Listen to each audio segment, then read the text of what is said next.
రైతులకి విముక్తి ఫలించిన 2 దశాబ్దాల పోరాటం 2180 ఎకరాలు వాళ్ళకి బదలాయించేందుకు ప్రభుత్వ చర్యలు అన్నదాతల సమస్యలపై కదిలించిన ఈనాడు కథనాలు అంటూ కాకినాడ సెజ్ బాధిత రైతులకు భారీ ఊరట లభించింది. 2 దశాబ్దాల పోరాటం తర్వాత అవార్డు భూములపై వాళ్ళకి తిరిగి హక్కులు దక్కబోతున్నాయి. స్టాంప్ డ్యూటీ రిజిస్ట్రేషన్ రుసుములు లేకుండా సెజ్ నుంచి 2180 ఎకరాలు తిరిగి రైతుల పేట బదలాయించేందుకు రాష్ట్ర ప్రభుత్వం చర్యలు తీసుకుంది.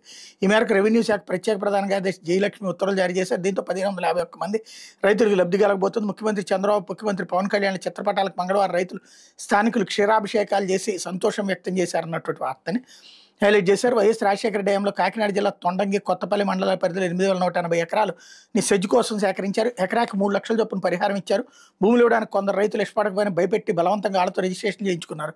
అందులో 2180 ఎకరాలకు రైతులు పరిహారం తీసుకోలేదు. తమ భూములు వెనక్కి ఇచ్చేయాలని ఉద్యమాలు నిర్వహించారు. చాలా మంది జైళ్ళకి వెళ్లారు.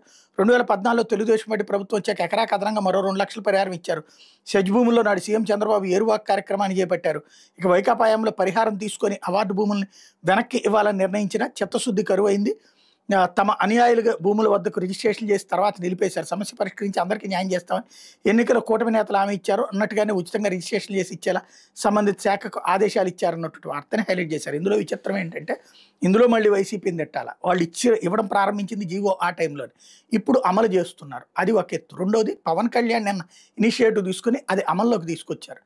అది పవన్ కళ్యాణ్ క్రెడిట్ ఇవ్వాలా, వైసీపీ క్రెడిట్ ఇవ్వాలా, క్రెడిట్ తెలుగుదేశానికి ఈనాడికి రాసుకున్నారు. ఇదే వీళ్ళ దిగజారుడు నీచాతి నీచ జర్నలిజానికి సజీవ సాక్ష్యం.